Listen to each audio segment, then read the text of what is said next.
If you're $30,000 in credit card debt, did you know that you will spend over $100,000 paying off that debt? Well, today, I'm gonna show you a way to save nearly $60,000 in interest and exactly a strategy I personally used to get my butt out of credit card debt. Many of you guys do not know that my very first business when I was 23 years old failed miserably, which left me in total of about $40,000 worth of credit card debt on my American Express card that had over a 20% interest rate. The only thing that saved me was the fact that I was a homeowner. And my home, when I had purchased it, had gone up in value, which allowed me to pull equity out of my home to eliminate this high interest rate that I had on my credit cards, saving me tens of thousands of dollars in interest. While at the same time, what I did is I kept making as much of a payment as I can, paying off that debt, which left me completely debt-free in under 3 years. And I want to show you exactly what I did so that you can save the same way I did. So let's break it down simply. Step one, I want you to write down all the debt that you have that is higher than a 3% interest rate.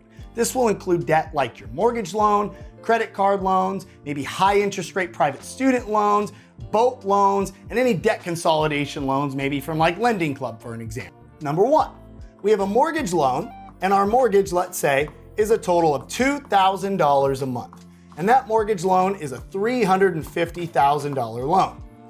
Number two, we have credit card debt. And our credit card debt, we're approximately paying about $800 a month on it, and that credit card debt is $20,000. Number three, let's say we have a debt consolidation loan, maybe something from Lending Club, and we're paying roughly about $500 a month on that debt consolidation loan, and we owe about a $15,000 balance. So in total, we have about $385,000 in debt, and we're paying a total of $3,300 a month. So I want you to do the same for your exact example so you can go and move on with me as step two. Now, step two is where we're going to determine what the value of your home is so we can figure out exactly what your max borrowing power is on that property. No, don't freak out. I'm not telling you have to borrow the maximum amount, but we want to know what our boundaries are. So step number one, to figure out the value of your home, I would suggest looking at something maybe like Realtor.com, Redfin, or Zillow. And in many cases, just remember, all of these are marketing companies. So they have a tendency to sometimes inflate the value of your home. So if you really want to know a good example of what the true value of that home is, feel free to drop your either address below or shoot me a DM with your property address and what you think that value is, and I'm happy to double check it for you. So step number one, value of our home. So let's say the value of the home is $600,000. I bought that home 5 years ago, so I only needed a mortgage of $350,000 on it when I only paid $400,000 for it. Well, guess what? Due to the beauty of inflation and the metrics in home buying that we're seeing continuing to push the demand through the roof with minimized supply, we've got some great equity in our property. Well, the question I get asked the most is, well, Brian, that's awesome that my house is worth $600,000, but how much can I borrow? It's a good rule of thumb on FHA loans and conventional loans, you can borrow up to 80% of the value of their homes. Now, VA loans, you can actually borrow up to 100% of the value of your home. But since most Americans have a conventional loan, let's stick with that. So we're gonna say we can borrow up to 80% of the value of our home. So 80% of the value of $600,000, if you guys for easy math, just multiply 600,000 times 0.8 on your calculator, and you're gonna get a total borrowing ability on your home of about $480,000 in this example. So we already determined what? That we owed $385,000 between our mortgage at $350,000, our credit cards at $20,000, and that debt consolidation loan at $15,000, giving us a total buying power in this example of what? That's right, $95,000. Now, am I telling you you have to borrow all $95,000? No. But what did we do? We wanted to learn our boundaries. So now we can move on to step three. Well, step three is the part you guys have all been waiting for. This is where we determine how much money you can save.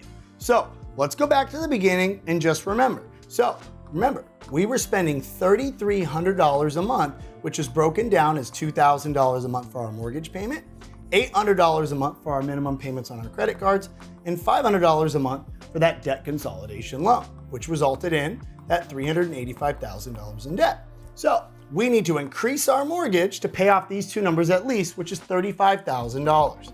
Now, I'm personally of the belief right now with inflation continuing to push all assets up, much, much better to have that ability to invest, to take advantage of that inflation, rather than just let that money sit in your home, earning you no interest and keeping you in your same position. Because it's one thing to pay off debt, but it's another thing to pay off debt and have a little bit of money to invest, right? So let's say we're gonna just take out an additional 20 grand. So we're gonna borrow a total of $35,000 to pay off our debt and $20,000 for a rainy day savings funds, maybe to put in an investment property, stocks, bonds, start that business you already wanted, right? So we need $55,000. Well, we owed $350,000 on our mortgage. So we are gonna go ahead and we need a new loan for $405,000. So $55,000 on our mortgage. Let's just, for easy numbers' sake, say the interest rate remained the same. Say you have a great rate on your mortgage now at only 3%. And so you get that same rate today for an example. That payment, by increasing that by $55,000, is roughly gonna only add $250 a month to your mortgage payment. Well, our mortgage payment right now is $2,000. That means $2,250 will be our new estimated mortgage payment compared to what? $3,300, saving us a total of what? Over $1,000 a month. $1,050. How? Well, guess what? That's the power of interest. When you have credit card rates that are 5 to 6 times that mortgage rate, and you have a debt consolidation loan that's 4 to 5%, 4 to 5 times the amount of that interest rate on your mortgage, that is what happens. Now, am I saying to just pay the minimum payment of this? No, because guess what? You're saving $1,000 a month. Pay an extra $500 of that towards your mortgage to pay down all this debt faster, and you're still saving an extra $500 a month that you can then in turn use for investments because you're already paying it right now, but instead of throwing it money towards interest, you're actually gonna be able to invest it for your family's future to build real, true wealth. And remember, we didn't just pay off debt, we gave you an extra $20,000. So how and how much could you potentially save? Well, I'm gonna tell you. I want you to click the link in my bio that says a personal mortgage review.